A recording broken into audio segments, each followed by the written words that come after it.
En 1910, c'est dans le ciel de Cholet que Roland Garros a décroché son brevet de pilote.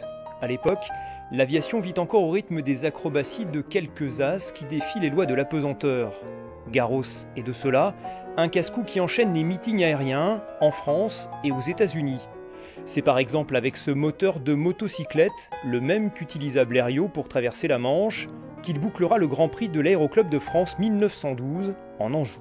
À cette course, il faut savoir qu'ils ont eu un temps absolument exécrable, que les trois quarts des concurrents ont refusé de décoller d'Avrier, puisqu'il fallait faire 1100 km, plusieurs fois le circuit.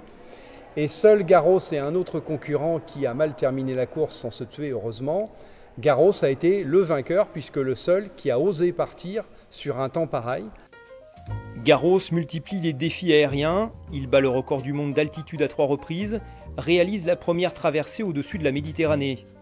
Pour retracer son parcours, le musée régional de l'air s'est appuyé sur son impressionnant fonds documentaire, 4000 mètres de rayonnage consacrés à l'histoire de l'aviation.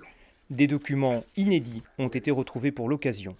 On voit ici sur cette couverture la signature originale de Garros et de tous les grands de l'époque qui, à l'intérieur du livre, vont vanter les mérites des avions Morane pour qu'ils soient choisis pour cet embryon d'armée. On ne peut même pas parler d'armée de l'air puisqu'elle ne verra vraiment jour dans les années 30. Ce grand sportif vouait également une passion pour le tennis, mais là, pas de traces d'exploits dans ses archives. Il était surtout ami avec le président de la Fédération française de tennis de l'époque. Ils se sont un peu aidés mutuellement, mais Garros, il a peut-être eu une raquette dans ses... mais ça n'a pas dépassé le stade de l'amateurisme total.